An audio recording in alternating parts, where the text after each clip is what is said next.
Chapter 1, Wings into the Void.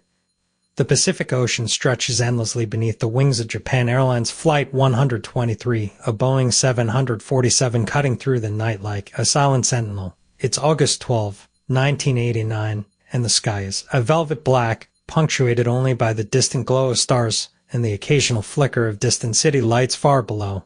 Inside the cockpit, of the engines is a steady, comforting rhythmologist. Captain Taka Waitanebe adjusts his headset, his voice calm but deliberate as he exchanges routine updates with air traffic control. The flight is uneventful. Just another trans-Pacific crossing, a journey thousands have made before. But this night will be different. Somewhere in the vastness above the ocean, the ordinary will unravel into the extraordinary.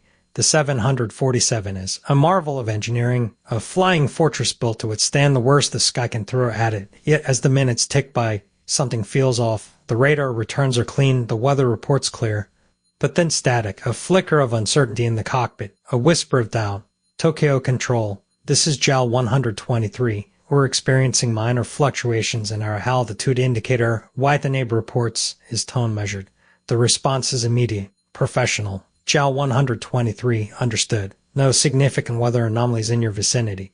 Proceed as planned. But the fluctuations don't stop. They worsen.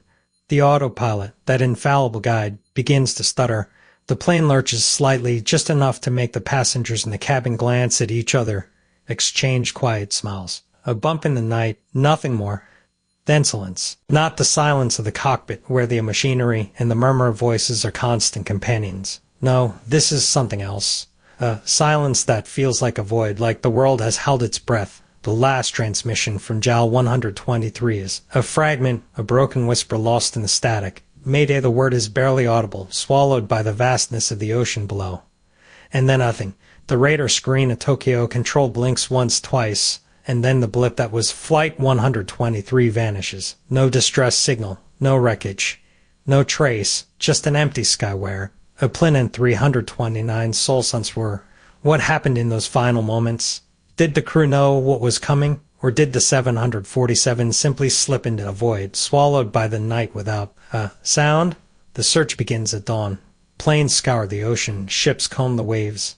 But the Pacific is vast, and the 747 has disappeared without a trace, no debris, no bodies, no explanation. Theories emerge.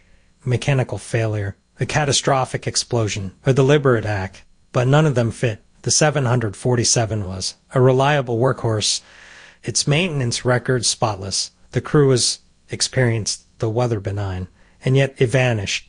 As the days turn into weeks, the mystery only deepens. The world watches, fascinated and horrified, as one of aviation's greatest enigmas unfolds. What happened to JAL 123? Did it crash? Did it disintegrate mid-flight? Or did something else, something beyond our understanding, take it? The answers, if they exist, are buried somewhere in the depths of the ocean, or perhaps lost forever in the silence of the sky.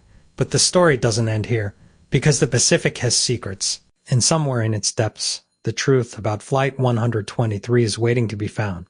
Next, Chapter 2, the last transmission where the final words of the doomed flight reveal a chilling anomaly.